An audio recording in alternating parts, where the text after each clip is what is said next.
Good morning everybody. Thank you for joining us here at the New South Wales State Emergency Service headquarters, where we today are reporting on the complex low system that is impacting many of the coastal areas of New South Wales.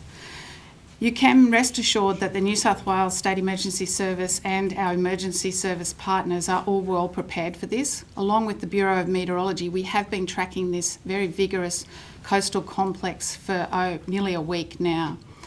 What we've seen overnight, obviously many communities had a very sunny, fine day yesterday. Went to bed, but overnight and waking up this morning, they're finding that there are some strong winds and some significant rainfalls that are happening right across the East Coast, from up in the north at Coffs Harbour, right through down to even the New South Wales Victorian border. So it's a very significant, widespread, dynamic and complex system. We do expect that we will see wind gusts in pockets of up to 125 kilometres per hour. We do expect that we will see rainfall from moderate to heavy in many areas, from 50 millimetres right through to 150 millimetres, and in some pockets isolated rainfalls of in excess of 200 millimetres. Whilst the impacts at the moment are more in the mid-north coast area, we are seeing impacts already in Sydney and Illawarra and down the coast. As this system tracks southwards, we will expect to see greater impacts from mid-afternoon today into tonight and tomorrow for the Sydney, Illawarra and South Coast areas. This system will continue to move southward and likely remain active until at least Thursday. So for communities in New South Wales along the coast, you can expect the most impacts from midday today right through tomorrow. We do expect that this system will cause potential riverine flooding, from minor to moderate in some catchments. Already the SES and the Bureau of Meteorology has issued some minor flood watch warnings for areas such as Windsor, North Richmond, Camden. Because this system is so widespread, what we really need everybody in the community to do is to stay really informed, particularly for their local area. There are many ways you can do that. You can do it on the SES website, you can access the Bureau of Meteorology website. Alternatively, and importantly, please download the Hazards Near Me app and confine your watch zone to those areas where you are likely to go, so your work or your home. This means that you will get the most up-to-date, accurate information about what is happening in your local area. Whilst we are concerned about riverine flooding, the most impact from this significant rainfall will be flash flooding, and this is likely to occur anywhere from Newcastle, Sydney and in the Illawarra regions. I have with me today Gabrielle Woodhouse from the Bureau of Meteorology, who will provide a further in-depth briefing on the weather system.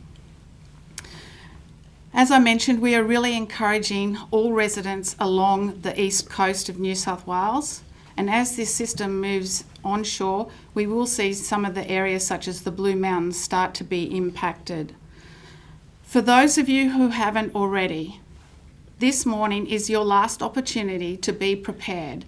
So we're encouraging people to please make sure that you are tying down any loose items. Please make sure your gutters are clean. Make sure your vehicles are not underneath trees. Please have a medical and emergency kit ready. And please have a plan and a communication plan for your family, friends and neighbours, so that you know who to contact should you have to evacuate in an emergency. To give you an update on the situation so far, the SES volunteers and our emergency service partners have been extremely active over the last 24 hours. We currently have in excess of 1,200 volunteers who are out and about responding to incidences so far. And of course, as this event continues and becomes more impactful, we expect those numbers will also grow. We have had over 900 calls into our State Operations Centre already in the last 24 hours, and over 600 incidences have been responded to by our volunteers and the volunteers and staff from our other emergency service partners. This system is a very dynamic system. It is fast moving and very different to recent events that we have seen in New South Wales. What we expect is the rain will be very rapid, it will be heavy, it will be short and sharp. Because of that, we do need everybody to really stay prepared. The New South Wales SES has deployed a number of assets right along the coast. We have high clearance vehicles in the mid-north coast, Sydney, Illawarra areas. We have deployed aerial assets so that they are available for communities should they need it on the north coast, in Sydney and also the south coast. We will continue to monitor the developments and we will provide you with most up-to-date and accurate warnings. Please, our emergency services are prepared. What we're now asking for all of you to do is to be prepared. And I'll now hand over to Gabrielle from the Bureau of Meteorology to provide an update on the weather situation. Thank you. As it's been known, we have a fairly intense low pressure system that has developed off the northern parts of the New South Wales coast. We've seen that system shift further south overnight last night, and that has obviously started to bring that rainfall in to the coast. Currently, we have a number of warnings in place, and that includes a severe weather warning for damaging to locally destructive winds, as well as heavy rainfall. Now, in terms of those winds, it's likely that we'll see some damaging winds of around 60 to 70 kilometres an hour and gusts of about 90 to 110 kilometres an hour. That includes across parts of the ranges, but also nearer the coast. This includes southern parts of the mid-north coast, the Hunter, Sydney, and down through the Illawarra and parts of the south coast. Now, as we start to see that low pressure system deepen further today and move a little bit further south, the threat of destructive wind gusts is going to increase. So what we're talking about here is destructive wind gusts of around 125 kilometres an hour being possible right along the coastal fringe, and we're expecting that that risk is going to shift southwards towards parts of Sydney and potentially parts of the Illawarra, even as far south as Jervis Bay or Ulladulla. Now, this system is quite dynamic and quite vigorous, and we're expecting conditions to escalate through the afternoon. What this means is that's where we're looking at that wind potential increasing, but also that threat of heavy rainfall increasing. This is most likely for areas across the Illawarra as well as parts of Sydney.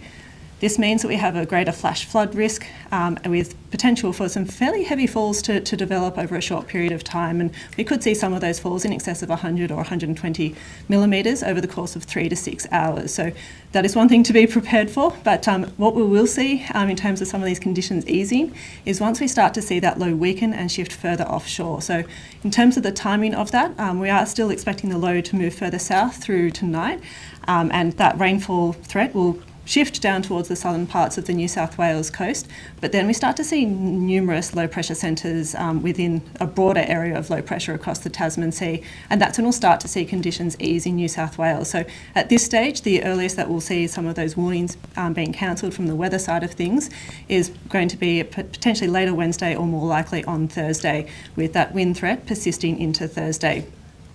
Along the waters, we also have a coastal hazard warning and hazardous surf warning. With the winds that we're expecting around this low pressure system, it's really going to increase the waves along the New South Wales coast, with significant wave heights in excess of about 5 to 6 metres expected along at least central and southern parts of the coast. And this is also going to elevate some of the sea levels, and so we're going to have a greater coastal erosion risk as a result of this system. Now, in terms of the rainfall and what that means for our river systems, we are expecting some minor flooding to develop for parts of the coastal catchments from the mid-north coast, Hunter, Sydney, Illawarra and down into the south coast.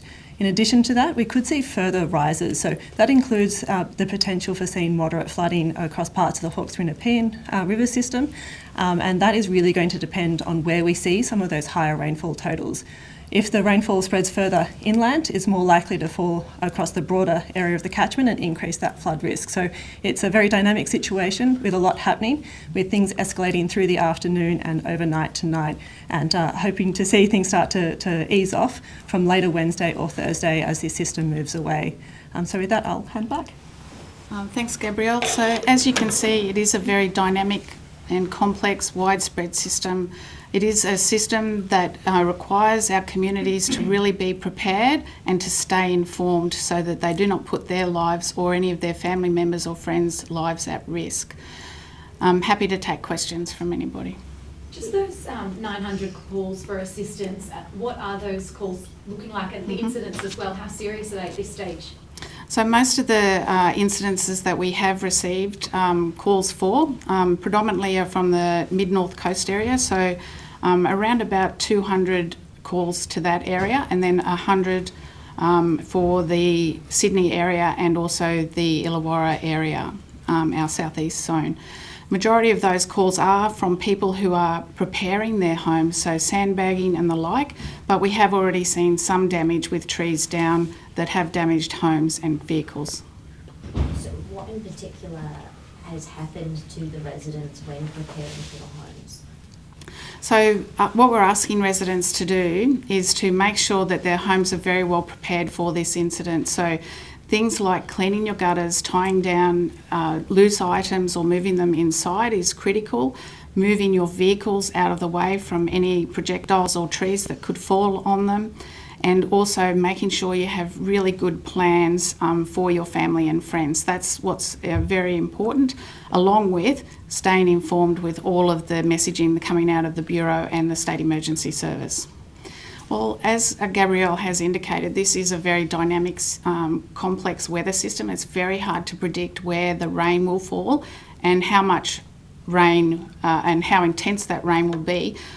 So where and how much is difficult to predict, and depending on that will depend on what the river systems will do. But as we've said, flash flooding is the main high risk situation that we have at the moment, so people need to be aware of where they're going, which is why the Hazards Near Me app will really help people in that regard. Do not drive into any flooded waters. A vehicle can actually move in about 10 centimetres of water and be washed away depending on the intensity and flow of that water system. So as you move around, please make sure that you're staying aware of all the messaging and be alert as you're driving around. We note today that many of our road systems are coping with the amount of traffic that are on the roads, and we thank the community for those that can. Preferable that you do stay at home, stay indoors. That's probably the safest place to be, noting that people do have to go to work. So be careful, be alert, and monitor the situation is the best advice that we can give. Are there any particular low-lying areas specifically here in the Wollongong LGA where residents need to keep a particular eye out? Again, you need to monitor our website and also the Bureau's website so that you get up-to-date information. Again, depending on where the rain falls and the intensity of that rain, we are more likely in Wollongong to see flash flooding, more so than any river systems or creek systems flooding. But you do need to be alert to that as well. You mentioned aerial assets. What are they? How can they be used, and where are they on the South Coast? Currently we have aerial assets that are deployed in the mid-north coast, Sydney, and also we have them in Albion here on the south coast. Those aerial assets are used predominantly at the moment for rescue situations. So if people become isolated or trapped in floodwaters, that's when we would use our aerial assets. As the situation dies down, if places have isolation and cannot get out, for example, to get medical supplies, we would use those aerial assets to ensure that we can reach them with medical supplies. Do you mean helicopters? Sorry. Do you mean helicopters? Yes. Sorry, helicopters. Yeah. Just lastly, for communities that recently experienced significant flooding, for example, Taree, anxiety levels are quite high. People spent a long time in their homes, unable to be rescued for some time just due to the situation and resources and logistics. Is the message to those people to see how this goes, or if the grounds are drenched, what should the message be to communities that know they experience flooding? Of course, our hearts and warm wishes go out to those areas that have been significantly impacted this year. I mean, that mid-north coast area has had 4 emergency declarations already this year. We do expect this system, as I mentioned, to be very different though to the previous ones. So we are unlikely, although possible, to see some riverine flooding. Again, it really depends on where this system goes and where the rainfall falls and the amount of rain that does fall in that particular system. But again, those communities that have experienced this significant weather events over the past few months, they know how to prepare, and we know that they're all preparing because we can tell how many sandbags, for example, are being collected and used by people. So we're very grateful to the communities who are actually preparing for this weather event, because that is what will keep them and their family and friends safe.